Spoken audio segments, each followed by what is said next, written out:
आप लोगों ने सुना या पढ़ा होगा कि दुनिया का सबसे शक्तिशाली और पैसे वाला क्रिकेट बोर्ड अगर कोई है तो वो बीसीसीआई है। लेकिन क्या बीसीसीआई समय रहते अपने देश और अपनी राजनीति के पक्ष में निर्णय ले पाता है? तो आपका आंसर होगा बिल्कुल नहीं ले पाता है, क्योंकि बीसीसीआई का पूरा फोकस इस बात पे होता है कि भले ही देश की प्रतिष्ठा को नुकसान हो, पैसे का नुकसान होना नहीं चाहिए। बीसीसीआई की ये परंपरा रही है और वो इसको फॉलो करते हैं। जब उनकी आलोचना की जाती है तो वो फट से कह देते हैं कि साहब खेल और राजनीति को दोनों को मिलाना नहीं चाहिए।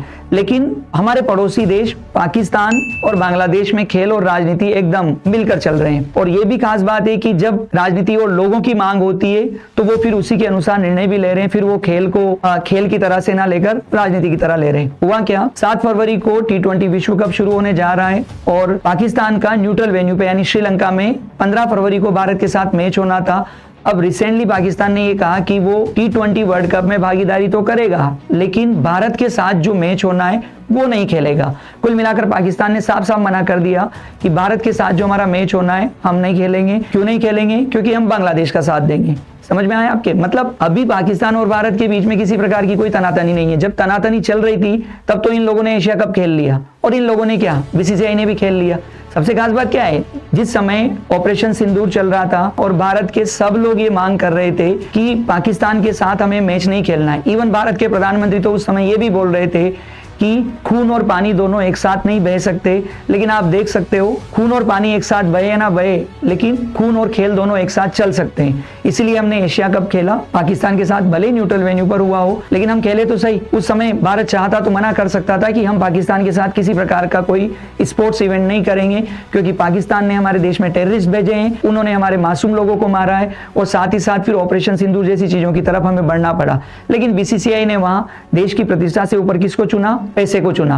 हालांकि लोग उसको अलग अलग रूप में कह सकते हैं, लेकिन ये मानना पड़ेगा हमें कि बीसीसीआई के लिए पैसा बहुत मायने रखता है। ठीक है, देश की राजनीति, देश के लोगों की प्रतिष्ठा इतनी ज्यादा मायने नहीं रखती। हाँ, खेल के माध्यम से वो प्रतिष्ठा अर्जित कर लेते हैं, ये अलग बात है। तो पाकिस्तान ने किया। अब सवाल है कि पाकिस्तान ऐसा क्यों कर रहा है? तो पाकिस्तान ने ऐसा इसलिए किया क्योंकि बांग्लादेश विश्व कप खेलने के लिए नहीं आ रहा है। बांग्लादेश क्यों नहीं आ रहा है? बांग्लादेश नहीं आ रहा है, इसके पीछे जो मुद्दा है वो थोड़ा आपको आगे देखना पड़ेगा। आगे कैसे? शेख हसीना के शासन से। बांग्लादेश के अंदर पहले शेख हसीना प्रधानमंत्री थी। शेख हसीना का तख्ता पलट किया गया, उनको भागकर भारत आना पड़ा और जब वो भारत आई तो बांग्लादेश और भारत के जो रिश्ते थे वो खराब हो गए, उतने अच्छे नहीं रहे।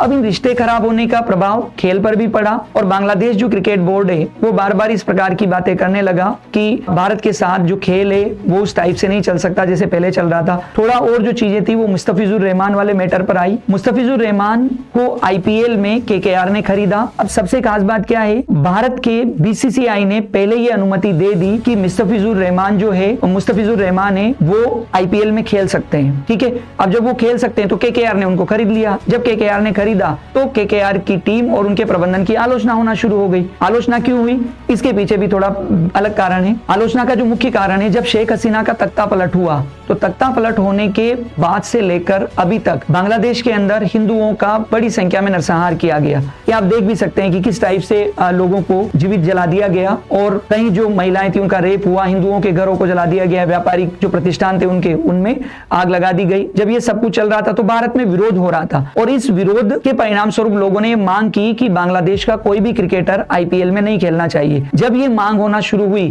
तो बीसीसीआई ने क्या किया? मुस्तफिजुर रहमान पर प्रतिबंध लगा दिया। अब जब बीसीसीआई ने प्रतिबंध लगाया तो बांग्लादेश को एक एज मिला और बांग्लादेश ने यहाँ पर मुद्दा बनाना शुरू कर दिया। बांग्लादेश ने ये कहना शुरू किया कि अगर मुस्तफिजुर रहमान पर प्रतिबंध लगाया है तो हमारे खिलाड़ियों को और हमारे जो प्रशंसक भारत जाएंगे उनको सुरक्षा का खतरा है। हमें डर है कि भारत सरकार और भारत की जो व्यवस्था है वो प्रॉपर सुरक्षा में नहीं दे पाएगी, इसलिए हमें न्यूट्रल वेन्यू दे दिया जाए। न्यूट्रल वेन्यू का मतलब ये होता है कि भारत और बांग्लादेश का जो मैच है इन दोनों देशों में ना होकर किसी तीसरे देश में, खासकर श्रीलंका जैसे देश में हो जाए। जब बात आईसीसी तक गई तो आईसीसी ने साफ मना कर दिया कि आपको खेलना है तो खेलो, न्यूट्रल वेन्यू आपको नहीं दिया जाएगा।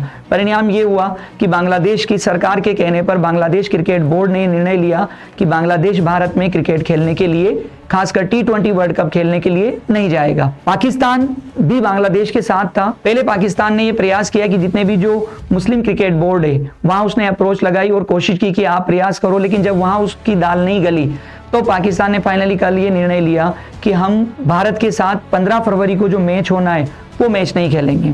ये भी अलग बात है कि हो सकता है आगे 3 या 4 दिन में आईसीसी पाकिस्तान के ऊपर ये दबाव बनाए और कहे कि नहीं आपको खेलना पड़ेगा, अगर नहीं खेले तो हम आपको 6 महीना साल भर के लिए अंतरराष्ट्रीय क्रिकेट से डिबार कर सकते हैं, तो पाकिस्तान खेल भी सकता है। लेकिन सबसे खास बात क्या है, पाकिस्तान बांग्लादेश का यहाँ पर साथ दे रहा है। अब इस साथ का आप स्थिति देखो, यहाँ पर गलतियां कौन कर रहा है, बड़े लेवल पर जो गलती हुई वो बीसीसीआई से हुई। पहले बीसीसीआई ने मुस्तफिजुर रहमान जैसे खिलाड़ी को खरीदने की अनुमति दी, बांग्लादेश के खिलाड़ी को खरीदने की अनुमति दी। जब लोगों का दबाव आया तो उसने क्या किया, प्रतिबंध लगा दिया। अब उस प्रतिबंध का लाभ पाकिस्तान ने उठाया और पाकिस्तान क्या कह रहा है एक प्रकार से बांग्लादेश को कि ऐसी विपरीत परिस्थितियों में हम आपके साथ खड़े हुए हैं। ठीक है, तो पाकिस्तान ने एक प्रकार से क्या किया, बांग्लादेश के लोगों का भी समर्थन जुटा लिया, या बांग्लादेश के लोगों का जो साथ है उसे इस प्रकार की चीजों में मिल सकता है वो मिल जाएगा, साथ ही साथ सरकार का साथ भी पाकिस्तान को मिल जाएगा। अब पाकिस्तान ने बांग्लादेश के पक्ष में कहा कि चूंकि बांग्लादेश के साथ ये क्रिकेट नहीं हो रही है इसलिए हम भारत के साथ भी क्रिकेट नहीं खेलेंगे। ये खास बात है, यानी कि यहाँ पर बांग्लादेश और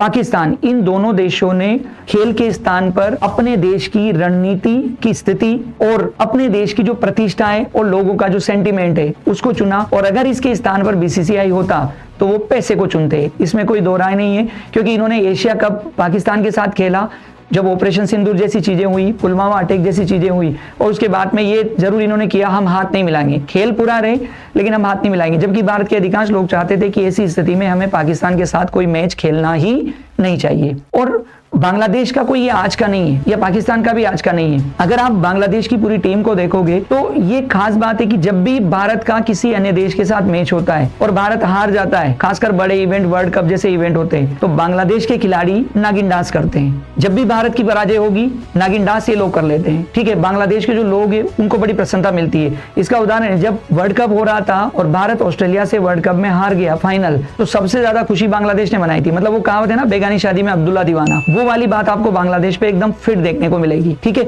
इसलिए इन देशों को तो वैसे ही भारत की ऐसी परिस्थितियां होती है उसमें मजा आता है, और यहाँ के जो लोग हैं वो भी कट्टरवाद में इस तरीके से हावी होते जा रहे हैं कि वो भी अब आनंद ले रहे हैं, और इसमें हम ठीक से निर्णय नहीं कर पा रहे हैं। तो फजीयत भले ही आप मीडिया में उन सब में करोगे कि पाकिस्तान और बांग्लादेश की हो रही है, लेकिन व्यवहारिक रूप में बीसीसीआई की हो रही है कि बीसीसीआई कोई फर्म डिसीजन नहीं ले पाता, प्रॉपर निर्णय नहीं ले पाता, और उसके लिए पैसे बहुत ज्यादा मायने रखते हैं, देश की प्रतिष्ठा इतना ज्यादा मायने नहीं रखती है।